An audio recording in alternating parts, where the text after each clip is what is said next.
And as we head into the festive season, we are talking luxury retail now with Guy Cheston, Partnerships Director at Harrods. Guy, it's lovely to have you in the studio. Thanks for joining us. Hi, Brandy. It's great to be here.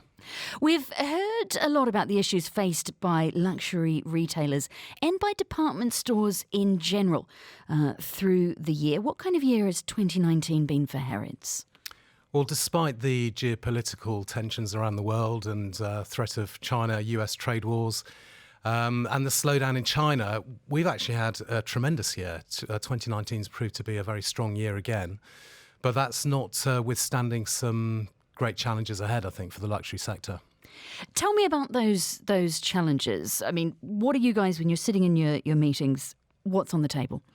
Well, there's a couple of key issues, really. One is the way that the luxury consumer's changing. Consumers, particularly the millennial consumers, are looking for more experiences than perhaps products. Despite this, it's still the big super brands that are driving retail sales, certainly for us. But in saying that, it's also consumers looking for perhaps explaining about how they prefer to. It's not so much about what they have; it's how they like to behave and what they stand for has become more and more important to them. So they're looking for something special. They're looking for unique experiences, and they're willing to pay a premium for that. Now, you at Harrods obviously sell stuff, but you are also something of a London institution. Does that make it easier or harder for you to sell experiences, particularly to younger customers? Well, I think we're a global institution. We're in fact London's third biggest tourist destination with 40,000 footfall every single day. I think what Harrods has always stood for is that it's a really different and unique and magical place. Harrods is all about making extraordinary memories and delivering something which is really different to what you find anywhere else on the high street, and in saying that, anywhere else around the world. So I think for us, it's around creating, innovating. It's about using our history and our heritage, but also staying ahead of the game and giving today's customer what they're looking for.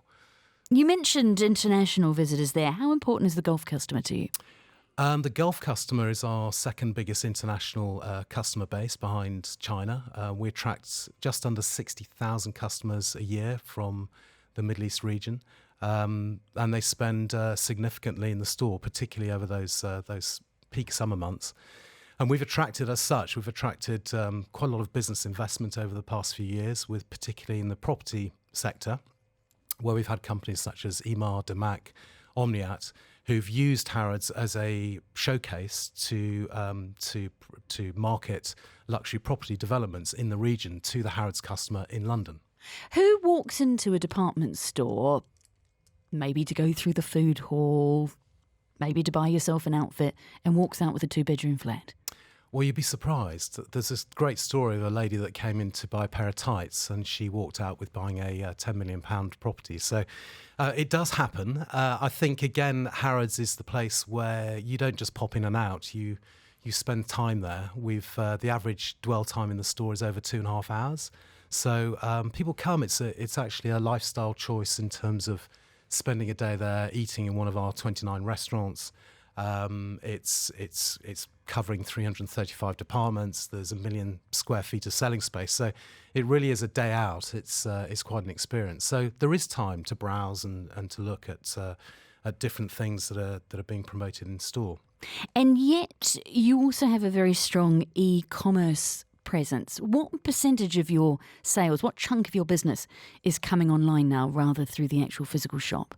Well, it's still just under 10% of our overall sales, our online sales, but it is growing by 30-40% year on year for the last 3 or 4 years. So it clearly is the future. It's interesting to see that how luxury brands have been actually quite slow to take up online marketing. But I think today almost every single luxury brand is now selling online, and clearly that is going to be an important channel for the future. And for us, I think what we've seen is a big difference in the way that we've had to become content creators. So we are creating digital content that then plays out across social media, particularly Instagram, to appeal to this millennial customer. And that's a way of obviously attracting and pulling customers into the physical bricks and mortar store.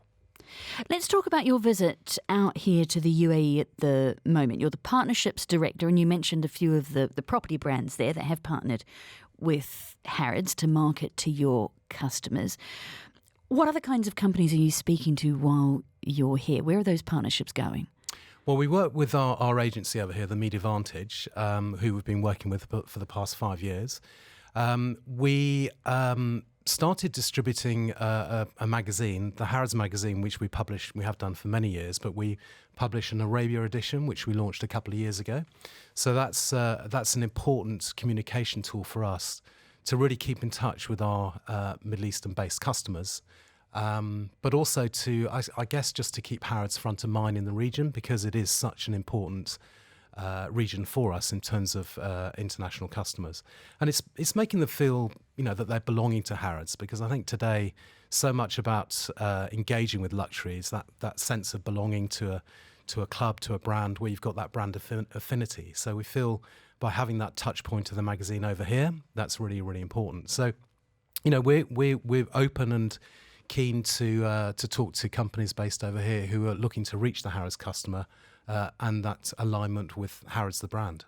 Could we see a physical Harrods here? I mean, we have a number of international luxury department stores. I think it's unlikely for the time being. There is only one Harrods, as we say, and it's almost like the mountain coming to Muhammad, in the sense of, we're a global icon, and we attract people from all over the world that comes to Harrods in London, and really that's where the focus is. What about an in-store, an in-airport store, Harrods? We have airport stores around the world, and that could be a possibility in the future. Could be. Have you had any chats with Dubai Airports about it? Not that I'm aware of. Thanks very much for joining us this morning. Guy Cheston is the Partnership Director at Harrods. We appreciate you coming into the studio. Thank you.